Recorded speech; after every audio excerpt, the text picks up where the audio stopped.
Puji Bapak Yahweh, kita akan buka kitab Lukas.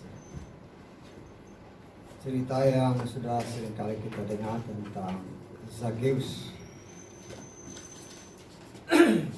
Lukas pasal 19 kita akan baca ayat 1 sampai 10.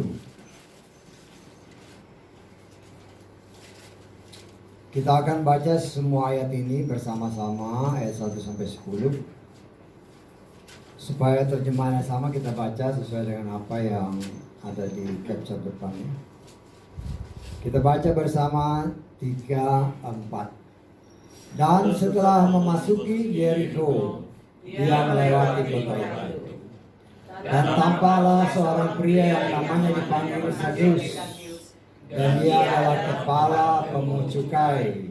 Dia juga seorang orang kaya. Dan dia berusaha untuk melihat Yeshua, siapakah dia? Tetapi dia tidak dapat karena ke rumah orang itu sebab tubuhnya pendek. Dan dengan mendahului dia naik ke atas pohon ara supaya dapat melihat dia, karena dia akan segera lewat melalui jalan itu.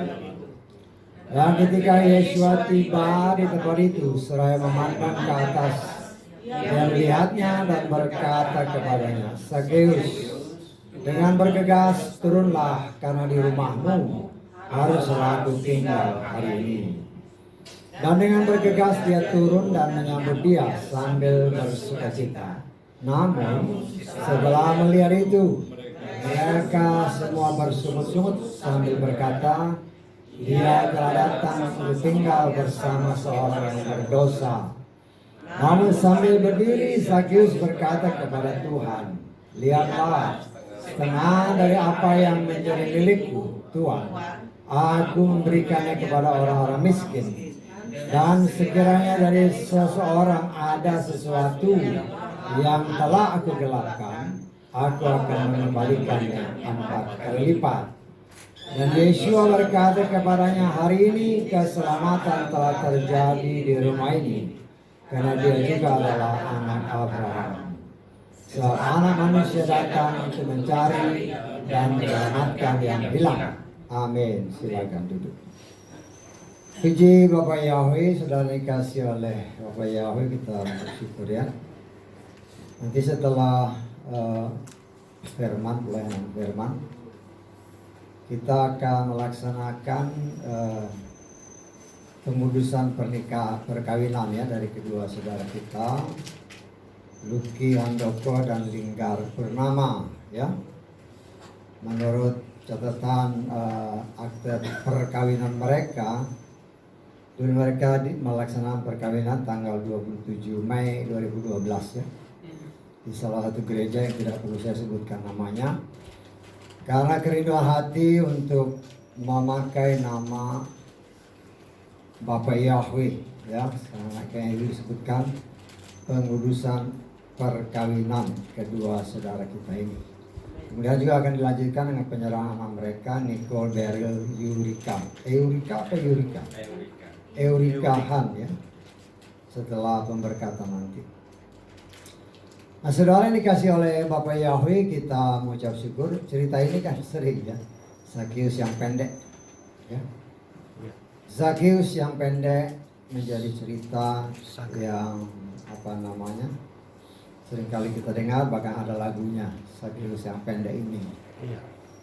Dan ada hal-hal yang kita bisa catat di sini, bahwa berdasarkan buku Stromata ya, yang ditulis oleh Clemens dari Alexandria, Zakheus ini ternyata adalah Matias, atau diberikan nama Matias oleh para murid, menggantikan posisi daripada Yudas Iskariot. Dan kita melihat di sini bahwa Tuhan bekerja dengan sangat luar biasa ya. Zaki artinya murni dan saleh ya. Jadi Zakheus ini dikatakan orang yang murni dan saleh, Berdasarkan firman Tuhan tadi dikatakan bahwa dia adalah kepala pemungut cukai. Ya, pemungut cukai pada zaman itu tentu tidak begitu disukai ya, oleh rakyat atau bangsa Yahudi, karena ini kan pegawai pemerintah yang menjajah orang-orang Yahudi waktu itu, yaitu pegawai orang-orang Romawi ya, yang mengutin pajak ya dari orang-orang Yahudi, sehingga seringkali orang-orang ini disebut adalah orang-orang yang berdosa ya, orang-orang berdosa, dan juga orang-orang yang kaya ya. Ya sampai sekarang pun kalau saudara lihat pemungut cukai rata-rata kaya ya. Pajak. Saya nggak tahu itu kekayaannya dari mana ya. Dalam kenyataannya ya begitu ya. Dan kita melihat bukan berarti kita mau mengatakan mereka curang ya. Ya kenyataannya kaya sebenarnya sih wajar aja ya. Wajar maksudnya begini. Orang yang mempunyai kedudukan yang rawan dengan uang, memang sebaiknya dikasih gaji yang besar supaya jangan ada niatan korupsi, ya. Tapi ya kadang-kadang ya juga ada penyalahgunaan, tetapi ya itu urusan yang berwajib lah pemerintah ya. Nah, saudara yang dikasih oleh Adonai Yeshua Mesias, Sakeus ini, kalau kita melihat di dalam ayat-ayat firman Tuhan tadi dikatakan, dia tuh kepengen tahu Yeshua itu kayak gimana sih? Ya. Yeshua itu apa sih? Dia pengen tahu. Karena pasti dia sudah pernah mendengar bahwa Yeshua ini telah melakukan banyak hal yang berhubungan pasti dengan mujizat ya. Kalau ada mujizat kan pasti banyak orang yang pengen lihat, pengen tahu ya. Dan kita melihat di sini Sakeus kepengen tahu. Tetapi yang menjadi masalah di sini dikatakan oleh firman Tuhan, dia nggak bisa melihat Yeshua itu kayak gimana. Ya walaupun di sana dikatakan dia pendek, tetapi ukuran pendeknya kita nggak tahu. Tapi yang jelas dia mau ketemu Yeshua secara langsung nggak bisa kelihatan, karena orang sekeliling dia itu ya rata-rata postur badannya lebih tinggi dari dia, sehingga otomatis dia tidak bisa melihat ya. Tetapi kita melihat di sini dia ya namanya pasti orang pintar kan dia itu. Kepala pemungut cukai dan orang kaya. Dia punya akal, dia nggak bisa lihat, dia cari jalan. Tuh dia lihat dia naik ke pohon ara. Tapi ya saudara perhatikan ya, pohon ara itu semua kan ada arti-artinya. Iya. Ya. Nah di sini kita melihat ketika Yeshua melewati jalan itu, kalau saudara perhatikan kata-katanya baik-baik, dikatakan di dalam ayat ke-5, ketika Yeshua tiba di tempat itu seraya memandang ke atas, dia melihatnya dan berkata kepadanya, Sakeus, dengan bergegas turunlah, karena di rumahmu haruslah aku tinggal hari ini. Artinya Yeshua dengan pimpinan Roh Kudus ya, karena Yeshua ini dia sesuai dengan firman Tuhan menyatakan apa yang dia dengar dari Bapa itulah yang dia katakan, apa yang dia lihat Bapa lakukan itulah yang dia lakukan. Jadi saya percaya ketika dia lewat di jalan itu memang dia sengaja untuk mau ketemu dengan Sakeus ya. Dia mau ketemu dengan Sakeus. Dan Sakeus saya percaya juga dijamah oleh Roh Kudus. Dia orang yang kaya. Dia petinggi pejabat negara. Dia mau mencari orang ya yang dikatakan Yesus bilang aku tidak punya tempat tinggal. Ya. Nah di sini kita melihat bagaimana si Sakeus ini mau merendahkan diri. Ya, mau merendahkan diri untuk mencari Yesua. Ya. Dengan cara-cara ya wajar aja dia mau cari. Ternyata Yesua tidak bisa terlihat. Karena banyak orang yang postur tubuhnya lebih tinggi dari dia sehingga dia tidak bisa lihat. Nah, ini juga melambangkan betapa sulitnya banyak orang mau melihat Yesua secara nyata, karena ternyata yang menjadi penghalang itu justru orang-orang yang dekat dengan Yesua. Orang-orang yang dekat dengan Yesua menjadi penghalang untuk Yesua bisa terlihat oleh orang-orang lain. Seharusnya kan nggak bisa begitu. Seharusnya kita harus juga memberi jalan bagi orang lain supaya melalui kita mereka bisa melihat Yesua. Ya. Nah, saudara dikasih oleh Adonai Yeshua Mesir, tetapi kita melihat di sini akalnya Sakeus. Dia naik ke pohon ara. Kenapa bukan pohon mangga? Kenapa bukan pohon korma? Kenapa bukan pohon zaitun? Ya, kita lihat di dalam Yeremia pasal 24. Ya. Jadi segala sesuatu itu pasti ada arti. Ya. Yeremia pasal 24 kita baca ayat 1 lah supaya agak jelas ya ceritanya. Yahweh menunjukkan kepadaku dan lihatlah 2 keranjang buah ara yang terletak di depan tempat suci Yahweh. Setelah Nebukadnezar Raja Babylon mengasingkan Yekonya, anak Yoyakim Raja Yehuda, dan para penguasa Yehuda, beserta para tukang dan pandai besi dari Yerusalem, dan membawa mereka ke Babylon. 1 keranjang berisi buah ara yang baik, seperti buah ara yang pertama kali matang, dan keranjang yang lain berisi buah ara yang sangat buruk dan tidak dapat dimakan karena buruknya. Perhatikan ayat selanjutnya. Yahweh berfirman kepadaku, apakah yang kau lihat Yeremia? Dan aku menjawab, buah ara.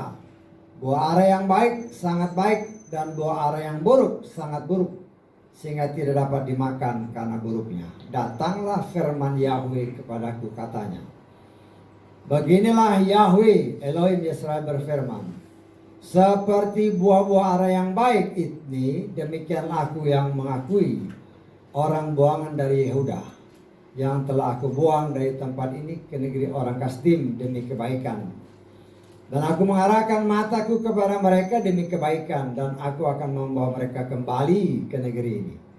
Dan aku akan membangun mereka dan tidak meruntuhkannya. Aku akan menanam mereka dan tidak mencabut. Artinya di sini kalau sudah perhatikan, pohon ara melambangkan bangsa Israel. Ya, bangsa Israel. Karena itu Yeshua katakan di dalam Matius 24, lihat, kalau tunas pohon ara sudah bertunas, akhir zaman sudah semakin dekat. Nah, di sini kita melihat bahwa Sakeus untuk melihat Yeshua dengan jelas, dia naik ke pohon ara. Artinya, siapapun orang yang mau melihat dan mengenal Yeshua dengan benar, dia harus mempunyai pokok dasar iman kepercayaan yang sama dengan orang Israel atau iman Yahudi. Kita tangkap ya. Karena apa? Firman Tuhan berkata, keselamatan datang dari bangsa Yahudi. Dan inilah yang banyak orang tidak terpikir. Ya, tadinya juga saya nggak pikir begitu. Tapi tiba-tiba Tuhan ingatkan, pohon ara itu ada artinya. Jadi kalau kita mau melihat Yeshua secara utuh, iman kita harus dibangun di dasar iman Yahudi yang benar. Artinya, Yahudi percaya kepada Bapa Yahweh, dan Bapa Yahweh memberikan Torah. Dan Torah itu diberikan kepada bangsa Israel melalui Musa, dan melalui bangsa Israel kita mendapatkan berkat itu. Amin. Ya. Bangsa Israel menjadi terang bagi dunia, dan pertama-tama kita melihat bahwa ya, bangsa ini oleh kasih kemurahan Tuhan, Yeshua menjadi sang juru selamat dengan 12 orang murid, ya, dan ditambah oleh satu orang yang kita kenal, Rabi Paulus, yang memang Tuhan utus untuk orang-orang khususnya di luar Israel, ya, di luar Israel, yaitu kita ini.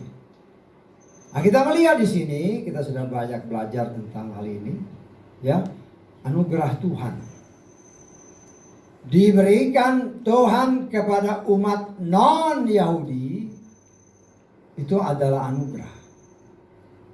Kenapa diberikan? Karena mereka menolak, ya, karena mereka menolak sang juru selamat, ya. Karena mereka menolak sang juru selamat, otomatis keselamatan diberikan kepada bangsa lain, ya. Nah, di sini kita melihat sebenarnya ini semua sudah dinubuatkan melalui kebenaran firman yang banyak orang tidak menyadari atau memang belum terbuka. Ya, nah kita sudah pelajari ini, ya, kadang-kadang saya ulangi, ya, supaya kita sadar bahwa inilah namanya anugerah. Ya, ketika bangsa Israel masih ada di di tanah Mesir, ya, Israel itu kan Yakub. Kemudian suatu saat mereka datang ke Mesir, datang ke penguasa Mesir, karena dia nggak tahu penguasa Mesir itu adalah anaknya sendiri. Nah, kita melihat di sini bahwa itulah cara Tuhan bekerja, luar biasa. Amin. Ya, dan ini tanpa disadari oleh banyak orang yang menamakan diri orang Nasrani. Apa sih anugerah? Seolah-olah anugerah itu bisa, karena diberi anugerah tuh kemudian seenaknya, ya nggak bisa, ya. Nggak bisa. Kita tahu bahwa ini sebenarnya sudah dinubuatkan oleh Israel, oleh Yakub, ketika dia memberkati kedua anak daripada Yusuf. Ya, kita melihat di dalam kitab Kejadian pasal 48. Kita ulangi lagi.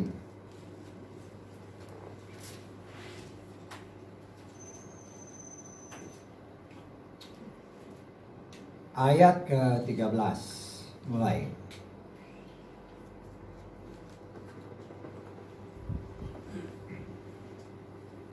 Yusuf membawa keduanya, Efraim di tangan kanan, pada sebelah kiri Israel.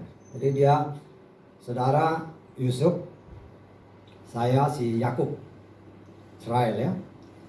Kalau saudara si Yusuf, saudara bawa si Efraim di tangan kiri saudara. Tangan di tangan kanan.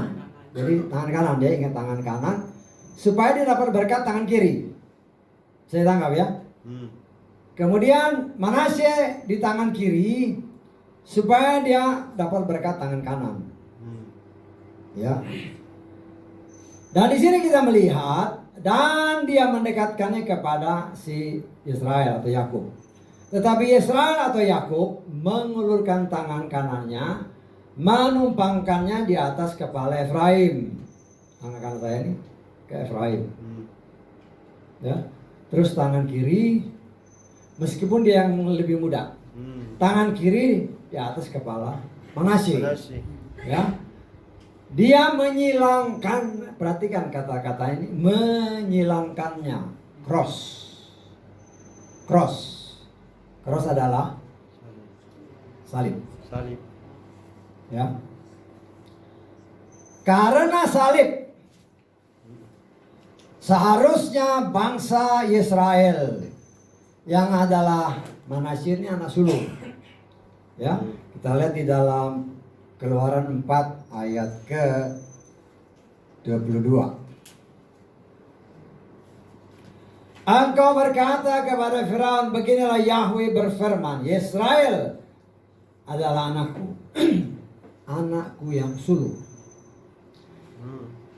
Jadi Manasye menggambarkan Israel, anak yang sulung. Seharusnya dia mendapatkan berkat lebih daripada adiknya. Tetapi Israel mengcross tangannya. Inilah anugerah. Ya. Inilah sebenarnya sebagai nubuatan bahwa yang sulung orang Israel karena salib, karena Yeshua, mereka menolak berkat yang utama. Saya tangkap ya. Berkat yang utama yang seharusnya diterima oleh bangsa Israel. Tetapi mereka menolak berkat itu. Sehingga karena menolak berkat, maka berkat itu jatuh kepada bangsa lain, ya, yaitu kita. Ya. Kalau kita lihat dalam Kisah Rasul pasal 18, kita baca mulai ayat 5 ya.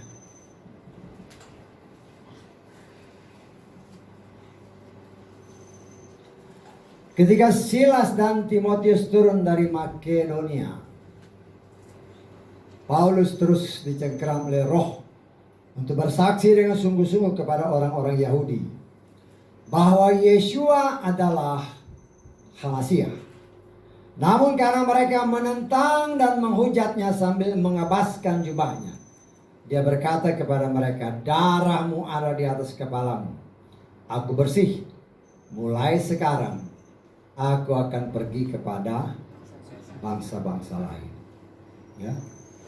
Bangsa ini sejak Yeshua muncul, mereka memang menolak Yeshua sebagai Tuhan dan Juru Selamat. Ya. Mereka menolak. Kenapa mereka menolak? Karena dikatakan dalam Hosea pasal ke 4 ayat ke-6 dikatakan apa di situ? Ya, kita lihat ya. Umatku, berarti kan umat kan? Umatku dibinasakan karena kurang pengetahuan. Bukan nggak punya pengetahuan, tapi kurang. Karena kamu menolak pengetahuan itu, aku pun menolak kamu menjadi imam bagiku. Oleh karena kamu melupakan Torah Elohimmu, aku pun akan melupakan anak-anakmu. Ya, umatku.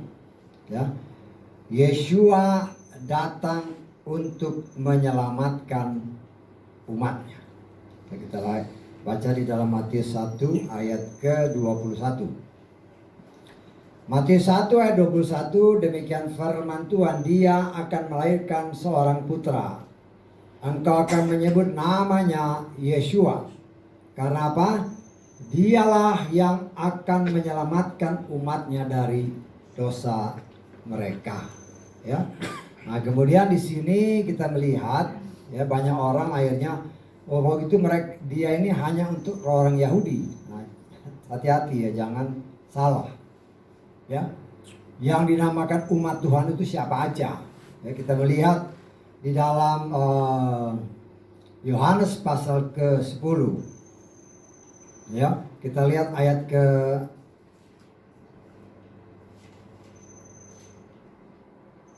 ayat 14 lah kita baca ya. Akulah gembala yang baik dan aku mengenal domba-dombaku dan aku dikenal oleh domba-dombaku.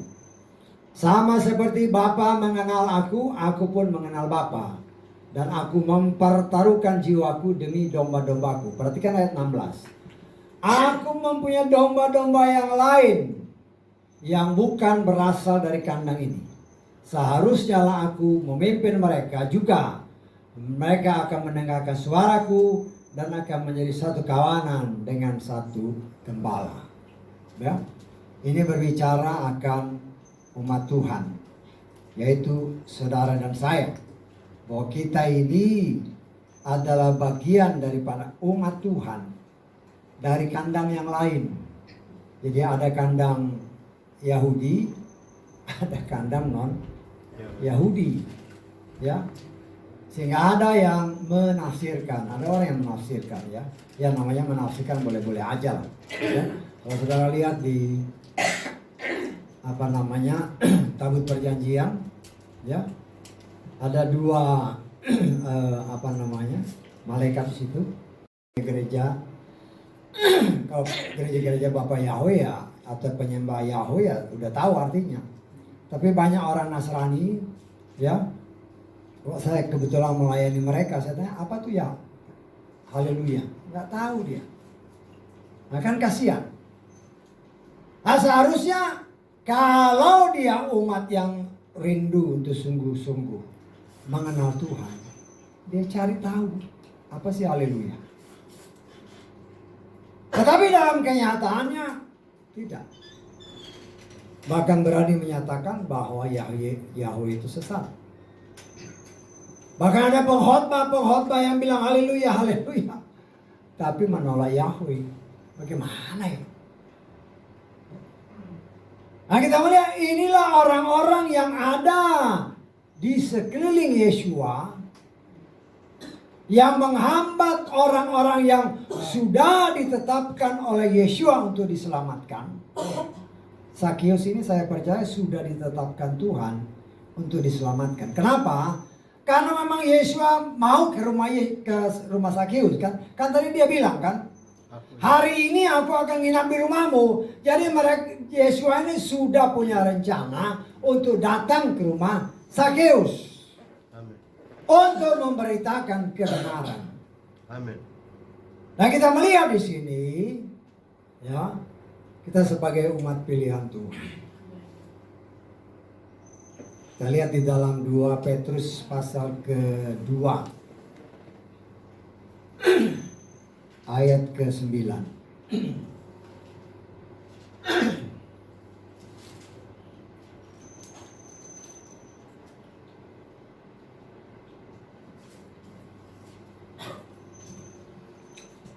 Ayat ini perhatikan ya. Yahweh sudah mengetahui bagaimana melepaskan orang-orang saleh dari pencobaan dan menyiapkan orang-orang yang tidak benar pada hari penghakiman untuk dihukum. Artinya begini. Ya. Tuhan sudah tahu siapa yang akan diselamatkan. Termasuk Sakius, termasuk kita, termasuk mereka yang ada di luar sana. Bukan secara kebetulan apabila saat ini mereka mendengar. Ya, kita mengucap syukur ada acara siaran live streaming ini. Ya, walaupun mungkin banyak yang menolak, yang gak masalah lah. Tetapi kita dipakai oleh Tuhan untuk menyatakan kebenaran. Mereka yang mungkin masih beribadah dengan memanggil nama ilah lain, kadang-kadang mereka gak ngerti bahwa mereka menyembah nama ilah lain. Gak ngerti. Padahal khususnya di Indonesia,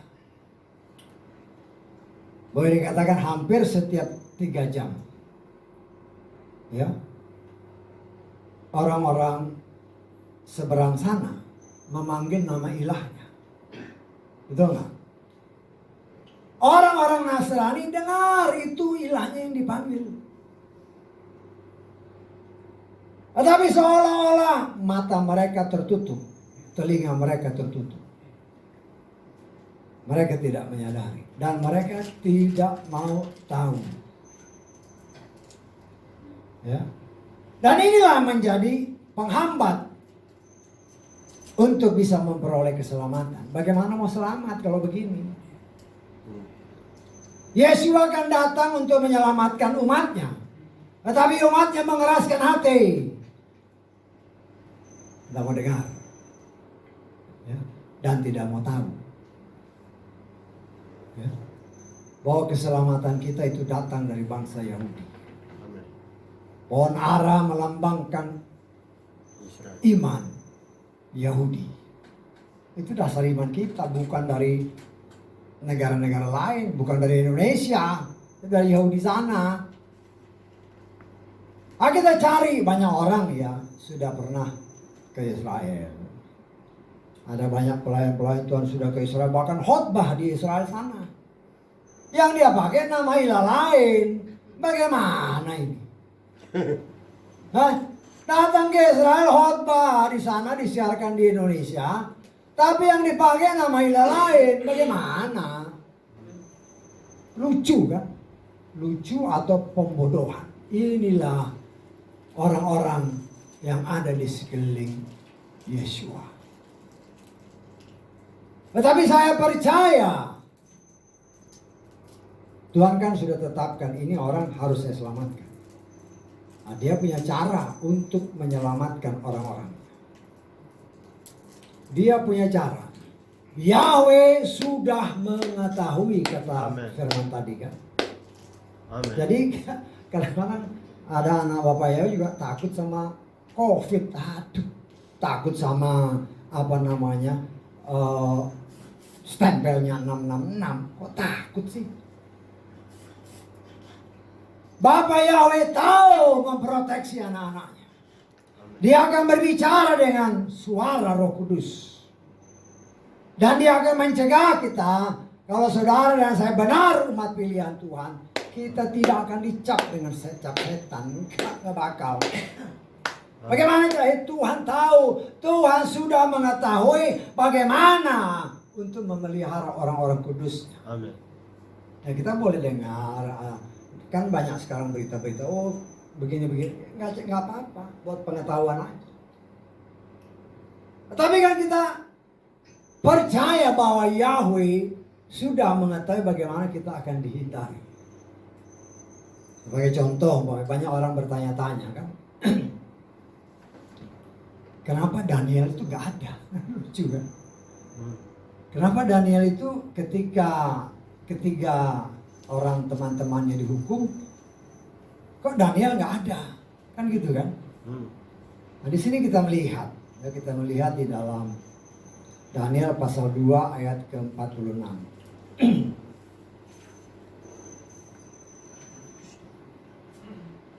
Lalu Raja Nebukadnezar tersungkur pada wajahnya, dan dia memberikan penghormatan dan persembahan sajian kepada Daniel. Dan dia berkata agar kepada dicurahkan wewangian yang menenangkan. Kalau saya lihat di sini, ya, raja begitu menghormati dia. Nah, saya menafsirkan raja dan Daniel memang ada di situ, tetapi mereka tidak menyembah patung. Karena raja sudah diberitahu tentang patung yang dia mimpi. Ya, jadi kita melihat di sini. Ya, bahwa Bapak Yahweh tahu melindungi si Daniel. Walaupun seperti yang pernah saya katakan, ini gambaran juga nubuatan bagi orang-orang pilihan. Ketika sangkakala berbunyi kelak, kita diraibkan Tuhan lebih dulu. Tetapi Sadrah, Mesa, dan Abednego yang saya tafsirkan sebagai bagian daripada keturunan Sem, Yafet, dan Ham. Kalau mereka harus menerima masa kesukaran besar, dan mereka tetap tidak mau menyembah ikon binatang itu, tapi mereka harus bayar dengan nyawanya. Karena kan kita lihat bahwa di dalam Wahyu pasal ke-7 itu jelas. Ya, Wahyu pasal 7 kita lihat dengan jelas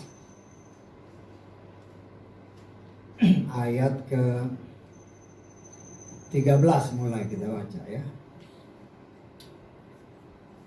Seorang dari para tua-tua itu menjawab seraya berkata kepadaku, mereka ini yang mengenakan jubah panjang putih, siapakah mereka dan dari manakah mereka datang? Pertanyaan tua-tua itu ya, yang ada di sorga. Kemudian dikatakan, aku berkata kepadanya, Tuhan, Tuhan, engkau sudah tahu. Dan dia berkata kepadaku, perhatikan ayat ini. Mereka ini adalah orang-orang yang keluar dari kesukaran besar, dan mereka telah mencuci jubah panjang mereka dan memutihkan jubah panjangnya dengan darah anak domba. Sebab itu mereka ada di hadapan tahta Elohim dan beribadah kepadanya siang dan malam di tempat kudusnya. Amen. Dan dia yang duduk di atas tahta itu akan berdiam di antara mereka. Ini gambaran orang-orang yang kalau saya gambarkan atau saya tafsirkan, Sadrah, Mesah, dan Abednego. Keturunan Sem, Yafet, dan Ham.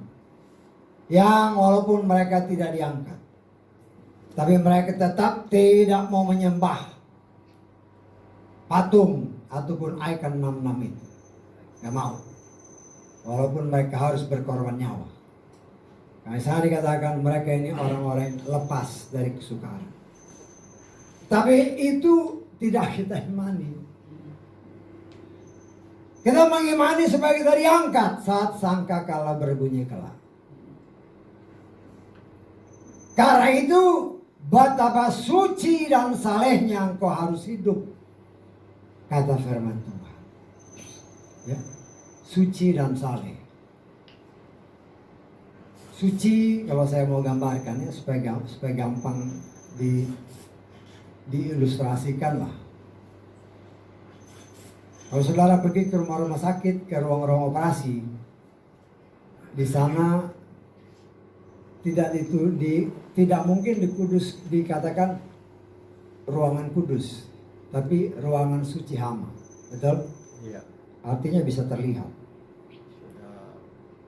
Nah, saya menafsirkan suci dan kudus, hidup di luar dan hidup di dalam, tidak bercacat celah. Steril. Bagaimana mungkin? Ya, bagaimana mungkin? Roh Bapa Yahweh lah yang menolong kita, untuk kita bisa hidup sesuai dengan kehendaknya. Ya, walaupun kita tahu orang-orang di sekeliling Yesua justru menjadi penghambat untuk kita mengenal Yesua. Tidak. Engkau dan saya harus bertindak seperti Zakheus. Zakheus, Zaki berarti murni dan saleh. Dengan hati yang murni kita mau beribadah kepada Bapa Yahweh. Dengan hati yang murni kita mau hidup sebagai pelaku firman. Bukan berarti orang yang hidup suci kudus atau mau hidup suci kudus itu tidak mungkin berbuat dosa lagi. Selama kita masih menginjakkan kaki di muka bumi, selama itu masih mungkin kita bisa jatuh dalam dosa. Mungkin dalam pikiran, dalam perkataan, mungkin perbuatan enggak lah. Tapi kan pikiran kita udah ngawur, ya udah salah. Seperti tadi kan pikiran penyakit ya. Kalau pikir penyakit ya sakit. Engkau mikir sakit ya sakit, ya itu yang kau pikirkan, itu yang kau mau. Ya. Iya. Ya, saya kemarin itu kan 3 hari 3 malam saya puasa. Dari Rabu malam sampai Kamis malam sampai tadi malam. 3 hari 3 malam tidak makan tidak minum. Aduh, makanya saya banyak sekali minum sekarang. Waduh, itu hari ketiga benar-benar kering. Kering sekali. Ya. Nah, saya hanya mengandalkan berdoa, Tuhan tolong. Aku punya permintaan. Karena itu aku berdoa, aku berpuasa. Ya. Dan Tuhan berikan kekuatan, lapar sih enggak. Cuma lidah ini kering, mau ngomong susah. Namanya kering gimana? Iya. Ya. Saya mengucap syukur kemarin kan saya datang sini ya, puji Tuhan istri saya sama anak-anak mau bantuin ya, sehingga karena kan biasa saya yang datang saya yang bersihin dari bawah sampai ke atas. Kalau mereka lihat saya, wah ini karena keringnya ini. Memang waktu saya mau bersihin di atas, Tuhan sudah ngomong nanti aja. Nanti aja setelah buka puasa baru kau bersihin. Tapi mereka datang yang mereka bersih-bersih ya. Tapi puji Tuhan udah dibelakang sedikit jadi hampir nggak ada kerjaan. Saya tinggal tunggu waktu puasa aja sambil berdoa terus. Ya. Lidah kering, semua kering, sampai sekarang masih kering. Maka saya minum banyak air. Nah saya lihat, saya pakai celana tadinya kan agak ngepas gitu. Agak ngepas celana panjang itu. Dan kancing yang di atas tuh saya buka sedikit kalau dalam kondisi normal. Ya. Kenapa? Karena perutnya kegemukan. Tapi waktu puasa kemarin saya pakai itu malah longgar. Jadi saya pikir ini kelihatan kurang, udah mungkin 3-4 kilo habis ini. Ya. Tetapi karena ada keinginan, ya, saya ada permintaan ya, saya nggak perlu sebut lah, saya itu urusan saya dengan Tuhan, sama istri saya juga saya nggak sebut. Cuma saya waktu saya digerakkan ada seperti suara puasa, ya, saya puasa. Terus saya berdoa, saya minta Tuhan tolong jamah tubuh ini. Sehingga walaupun tidak ada makanan, minuman 3 kali 24 jam. Saya tetap kuat, saya tetap segar.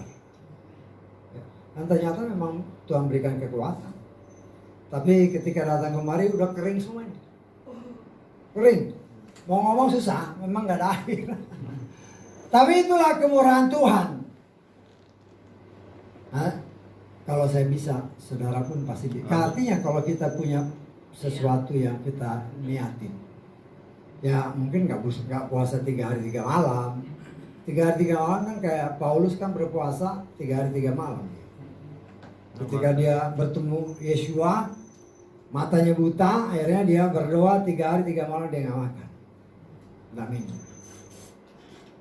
Nah kita bisa aja berpuasa mungkin makan enggak tapi minum.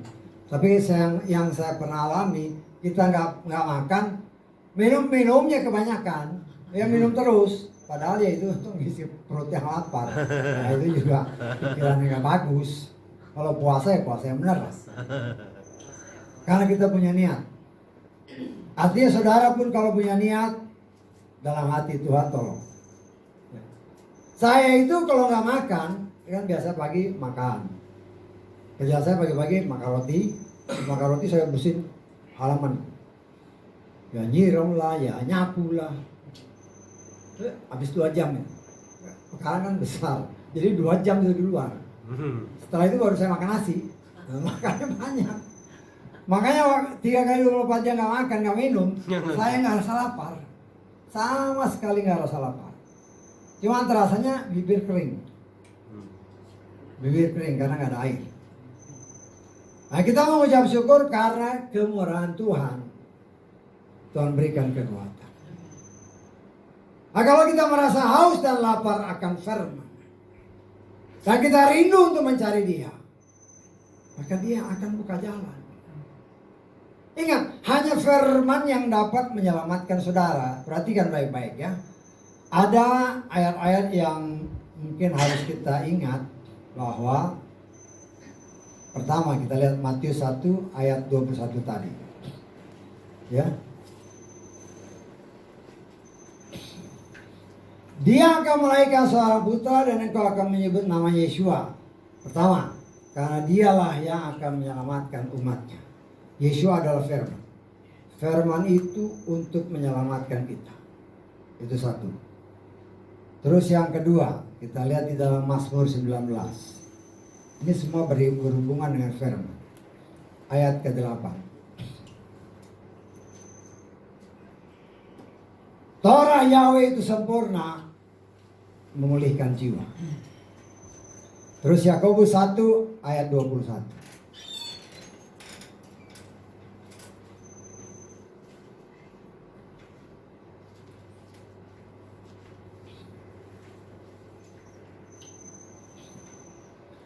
Sebab itu dengan menyingkirkan segala kotoran dan banyak kejahatan, terimalah dengan lemah lembut firman yang ditanam yang dapat menyelamatkan jiwa.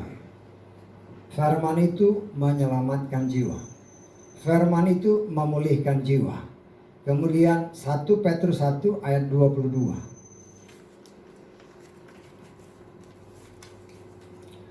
Setelah memurnikan jiwamu dalam ketaatan akan kebenaran. Kebenaran itu firman.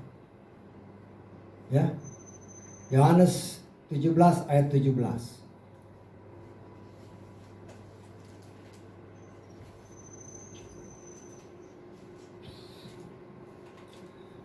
Kuduskanlah mereka dalam kebenaran. Firman-Mu adalah kebenaran. Ya. Yohanes 1 ayat 1. Pada awalnya ada firman. Firman itu bersama Elohim. Firman itu sendiri adalah Elohim. Ya. Kemudian 2 Timotius 3 ayat 16 dan 17. Seluruh kitab diilhami Elohim, bermanfaat untuk satu, pengajaran, teguran, perbaikan, pendidikan dalam kebenaran, sehingga manusia Elohim yang diperlengkapi untuk setiap pekerjaan yang baik dapat menjadi sempurna. Ayat-ayat tadi, kalau saudara perhatikan saya berdoa, itu ada semua. Yeah. Menyelamatkan jiwa, firman itu menyelamatkan jiwa kita, ya, memurnikan jiwa kita, menguduskan jiwa kita, dan menyempurnakan jiwa kita. Jadi kalau kita berdoa, kutiplah firman Tuhan. Karena firman itulah yang akan menyempurnakan kita. Kan Yesua senantiasa berbicara. Ada tertulis. Ya. Walaupun sekarang banyak orang, oh ada juga tersirat. Jangan ngomong tersirat lah, bilang aja itu kau tafsirkan. Jangan bilang tersurat. Seolah-olah itu ngebohongin orang. Bilang aja engkau tafsirkan. Jangan seolah-olah bilang, kan firman Tuhan ada tertulis, tapi juga ada tersurat. Dari mana? Tuhan tidak ada mengatakan itu tersurat. Jangan bohongi, jangan. Orang di sekeliling Yesua ini justru membohongi orang. Bilang aja, kalau saya sih bilang itu saya tafsirkan. Tafsirkan itu asal ada ayatnya, bisa benar, bisa juga belum tentu benar. Enggak salah ya, tapi belum tentu 100% benar. Bagaimana tadi saya menafsirkan tentang Sadra, Mesa, dan Abednego. Ya, itu kan mereka mengalami kesukaran, apinya dipanasin 7 kali. Tapi mereka tetap tidak mau menyembah binatang. Gak mau. Nah, itu kan kita bisa tafsirkan. Berdasarkan Wahyu pasal 7 tadi, inilah umat Tuhan. Walaupun mereka tidak diangkat, mereka tetap tidak mau menyembah kepada berhala. Sehingga mereka harus membayarnya dengan darahnya sendiri. Betul. Tapi mereka akhirnya dimuliakan oleh Tuhan. Amin. Tetapi kita sebagai umat Tuhan, kita mohonlah Tuhan tolong. Kalau Tuhan berkenan seperti kesaksian tadi, ketika sangkakala berbunyi, aku dengar. Aku dengar. Amin. Walaupun kita sudah mati, tapi dalam pandangan Tuhan, kita masih tidur. Masih tidur. Sehingga ketika sangkakala berbunyi, kita dengar. Itulah si Lazarus.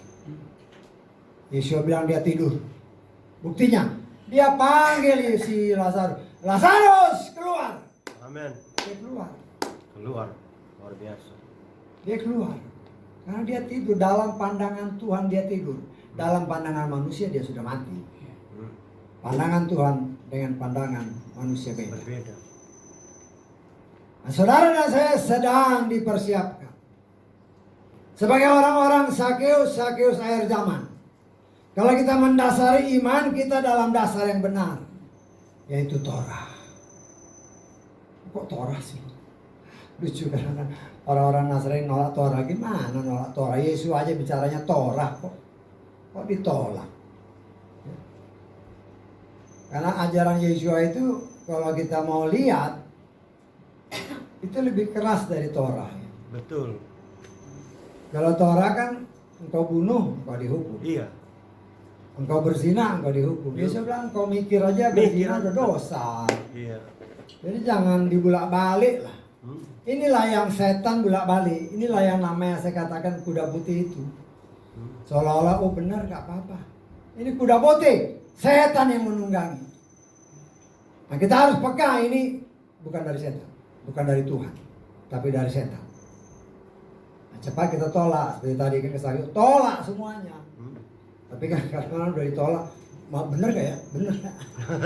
Jangan ragu-ragu kata firman Tuhan. Amen. Tuhan benci keraguan. Sama seperti Abraham kan.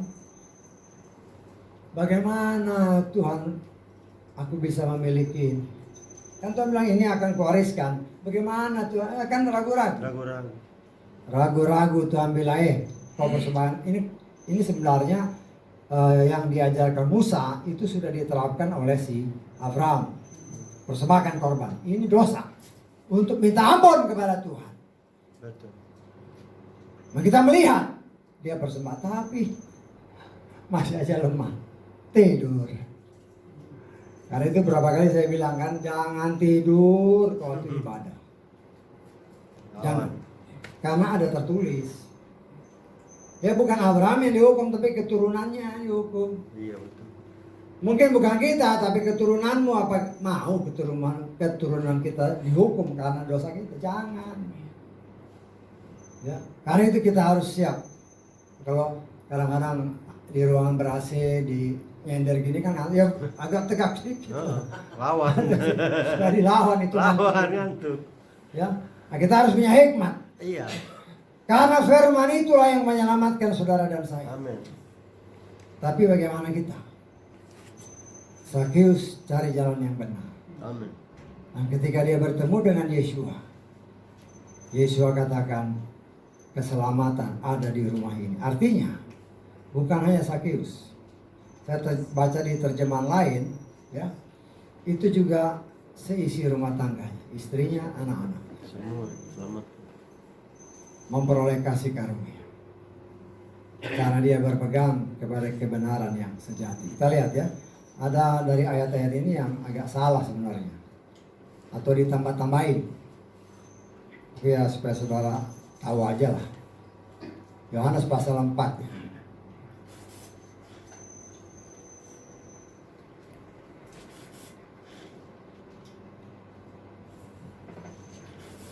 Kita baca mulai ayat 22.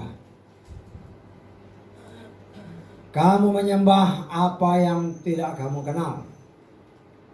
Kami menyembah apa yang telah kami kenal. Karena keselamatan itu berasal dari orang-orang Yahudi. Namun waktunya akan tiba dan itu adalah sekarang. Manakala para penyembah yang benar akan menyembah kepada Bapa dalam roh dan kebenaran.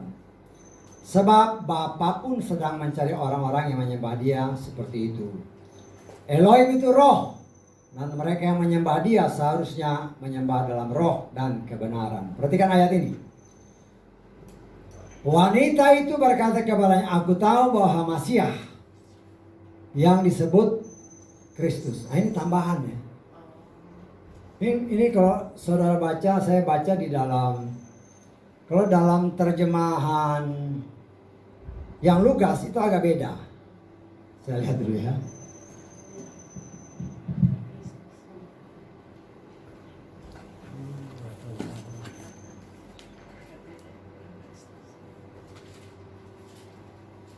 Kelihatannya bagus, tapi nggak benar. Ayat ke-25 ayat. Ini terjemahan Lukas ya. Wanita itu berkata kepadanya, aku tahu bahwa Masiah atau yang diurapi. Ya. Atau yang diurapi akan datang. Pada waktu dia datang, dia akan memberitahukan kepada kami semua hal itu. Tetapi yang saya baca di dalam James Stream yang menerjemahkan dari bahasa Ibrani langsung ke bahasa Inggris, itu yang disebut Kristus itu nggak ada. Jadi hanya sampai aku tahu bahwa Masiah akan datang. Jadi itu yang disebut Kristus itu nggak ada. Nah kalau kita nggak, karena saya pernah kalau nggak salah apa Jimmy nanya, oh masih ada Kristus kok. Iya, saya juga. Nah, Iya. ternyata dalam terjemahan aslinya nggak ada itu. Nah di sini kita melihat kalau kita tidak hati-hati, ada aja sesuatu yang masuk, yang menyelusup, yang bisa menggoyang. Kok masih ada sih? Kita sudah sebut Yeshua Hamasya, kok masih ada Kristus? Iya. Padahal itu sudah ada dalam terjemahan benernya.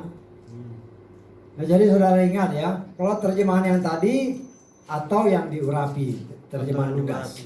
Tapi dalam terjemahan James Stream yang diterjemahkan dari bahasa Ibrani itu tidak ada. Yang disebut Kristus atau ini nggak ada. Jadi langsung aku tahu bahwa Masiah akan datang. Itu tidak ada yang ininya. Nah di sini kita melihat keselamatan itu datang dari bangsa Yahudi, dari iman Yahudi. Iman Yahudi itu apa ya? Torah. Tapi orang-orang penyembah Yahweh pun tahu Torah, ya diselewengkan dikit-dikit lah.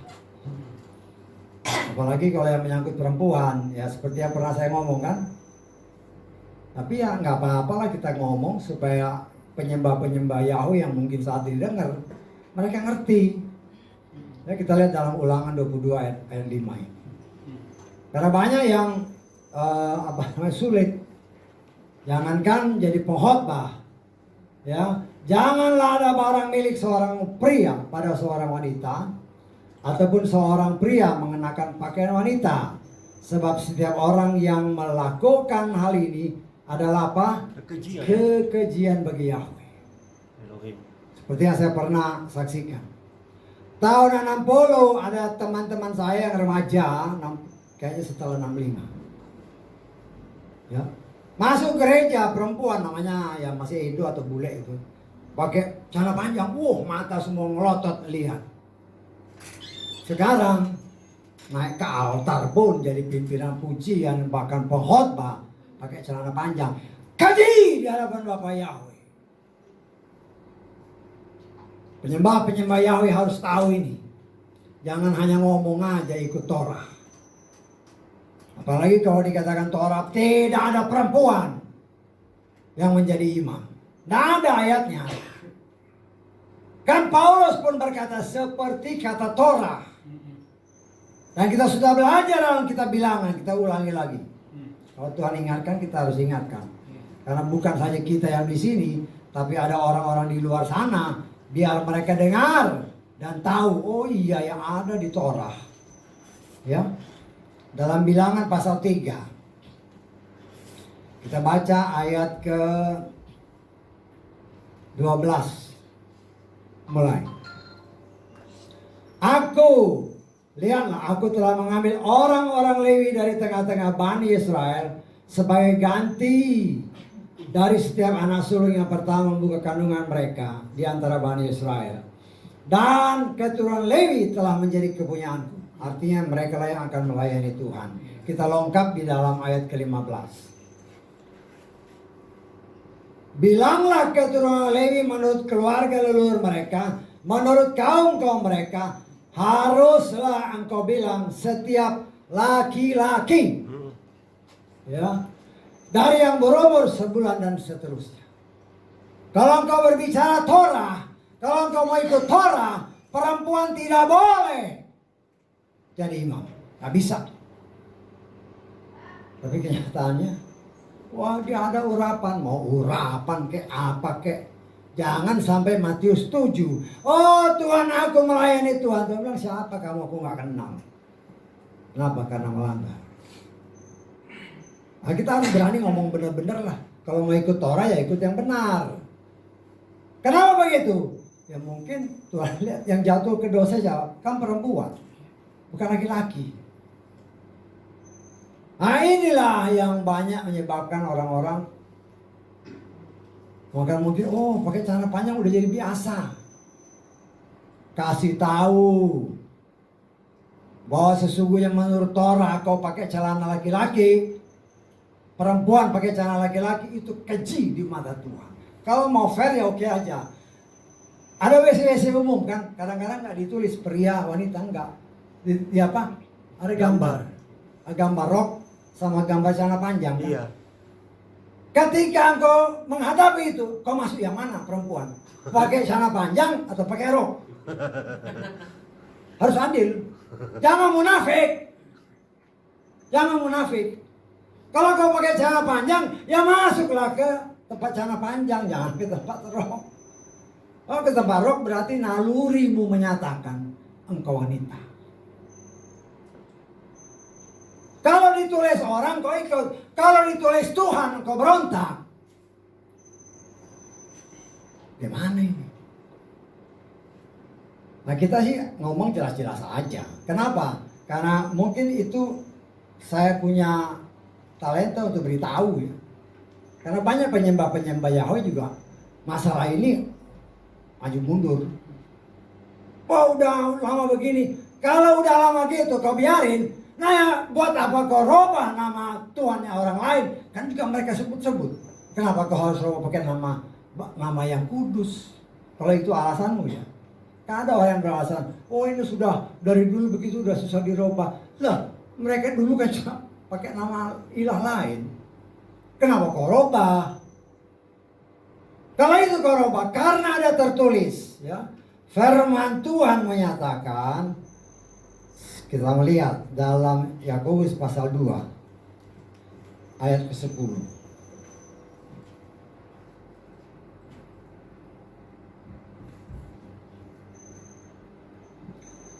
Siapa saja yang ingin memelihara seluruh Torah, tetapi tersandung dalam salah satunya, dia bersalah dalam semua.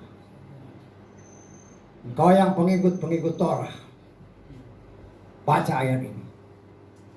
Jangan hanya ngomong kita harus kembali ke Torah, tapi hal-hal yang tertulis kau lakukan. Jangan sampai Matius 7 itu, oh Tuhan, aku sudah panggil-panggil namamu, aku sudah menyembuhkan orang ini namamu. Yesus bilang, siapa kamu? Aku gak kenal. Bukan itu yang kita inginkan. Kalau kau belum bisa, khususnya pemimpin-pemimpin, gembala-gembala, berilah contoh dari dirimu sendiri. Engkau punya istri, bilang sama istrimu pakai rok. Supaya orang lain lihat. Apa saya pernah ngomong kepada saudara, saya hanya kasih tahu firman. Ya mau pakai, nggak mau pakai urusanmu dengan Tuhan. Yang penting saya harus kasih tahu ini sesuai firman. Ya ucap syukur istri saya pakai rok terus. Kemana-mana pakai rok. Nggak ada celana panjangnya di rumah. Nggak punya. Kenapa bisa begitu? Karena roh Bapa Yahweh senantiasa menginginkan kita, ayo lakukan. Jangan sama dengan dunia.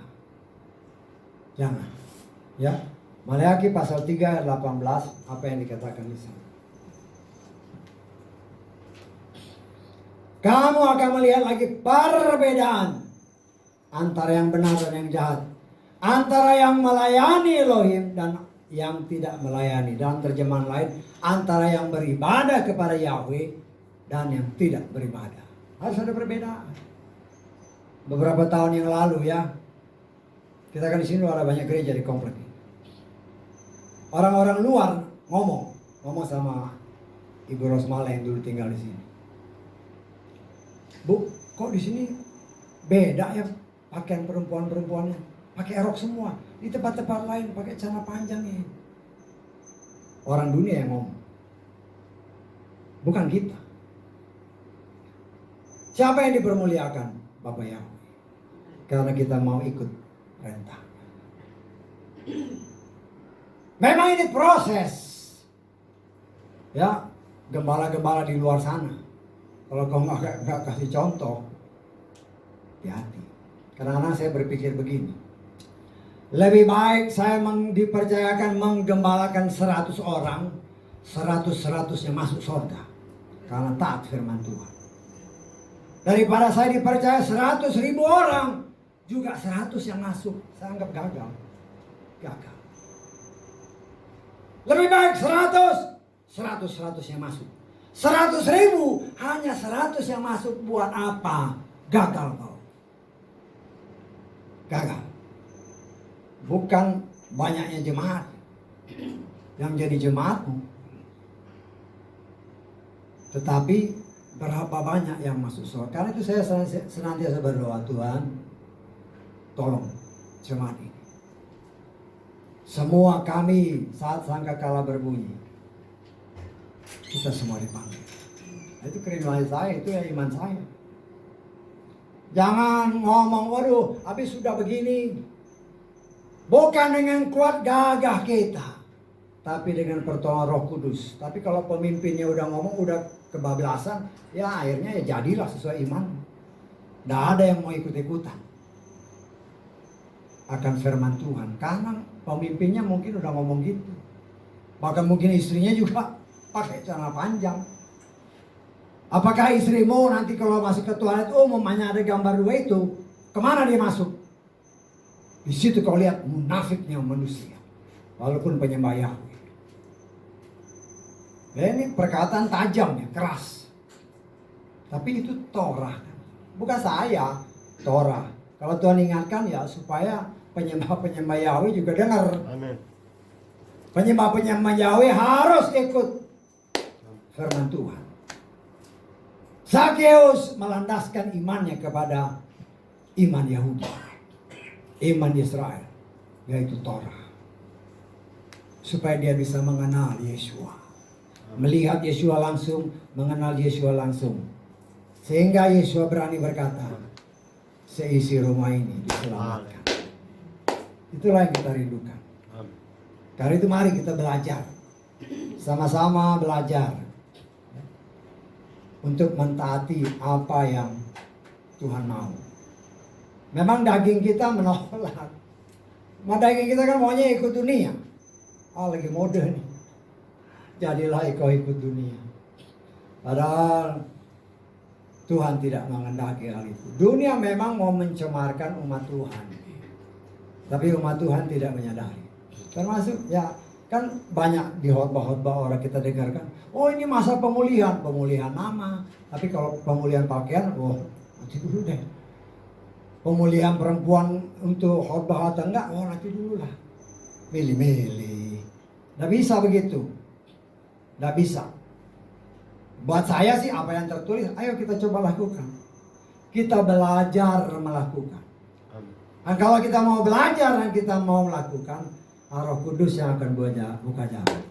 Tuhan mengetahui bagaimana menyelamatkan kita.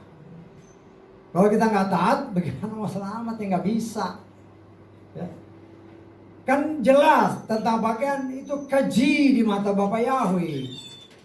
Para gembala-gembala yang di luar sana, apa engkau nggak baca firman itu? Keji, artinya kejijian bagi Tuhan. Tapi kau biarkan.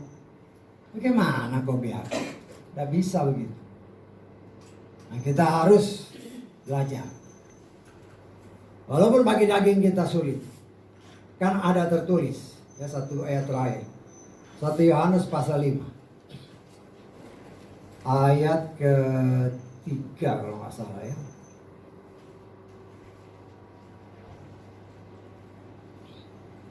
Ya. Inilah kasih Elohim, bahwa kita seharusnya memelihara perintah-perintahnya. Perhatikan ayat selanjutnya. Perintah-perintahnya tidak berat.